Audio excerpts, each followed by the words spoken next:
कार्तिक माह में तुलसी जी की कहानी।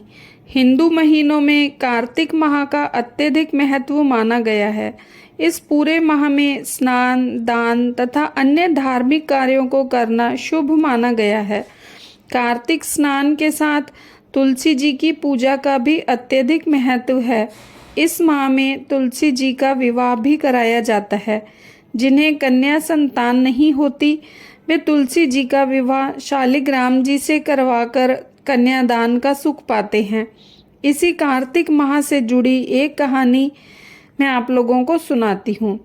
कार्तिक माह में सभी औरतें तुलसी जी को जल से सींचा करती थीं। एक बुढ़िया भी थी जो कार्तिक माह में तुलसी को सींचने जाती थी, और जब भी वह जाती तो तुलसी माता से कहती कि हे तुलसी माता, सत की दाता, मैं तेरा बिरवा सींचती हूँ, मुझे बहू दे, पीले रंग की धोती दे, मीठा ग्रास दे, वैकुंठ में वास दे, अच्छी मौत दे, चंदन का काठ दे, अच्छा रास दे, खाने को दाल भात दे, और 11 यानी एकादशी के दिन कृष्ण का कंधा दे। बुढ़िया माँ की ये बातें सुन तुलसी माता सूखने लगी। तुलसी माता को यूं सूखते देख भगवान ने पूछा कि हे तुलसी, तुम क्यों प्रतिदिन सूखती जा रही हो? तुलसी माता ने कहा कि बस मेरे मन की मत पूछो। भगवान ने कहा कि नहीं, मैं तो पूछूंगा। मैं नहीं पूछूंगा तो कौन पूछेगा? इस पर तुलसी माता कहती हैं कि एक बुढ़िया आती है और अपनी बात कहकर चली जाती है।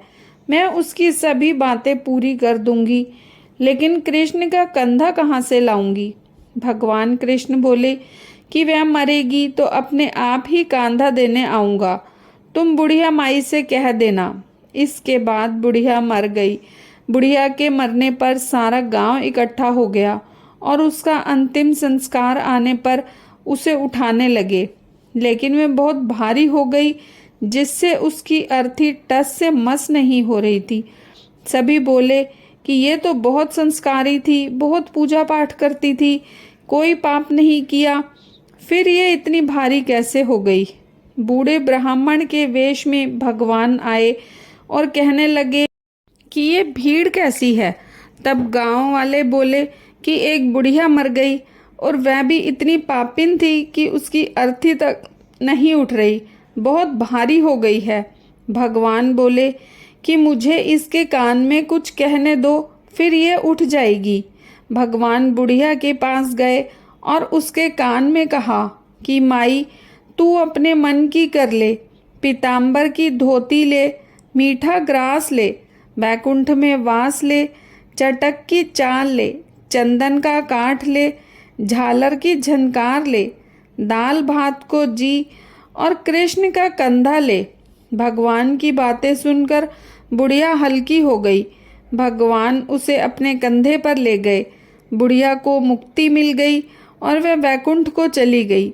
हे तुलसी माता, जैसे आपने उस बुढ़िया माई की मुक्ति की, वैसे सभी की करना। जैसे भगवान ने उसे कंधा दिया, वैसे हमें भी देना। जय तुलसी माता, जय श्री कृष्ण।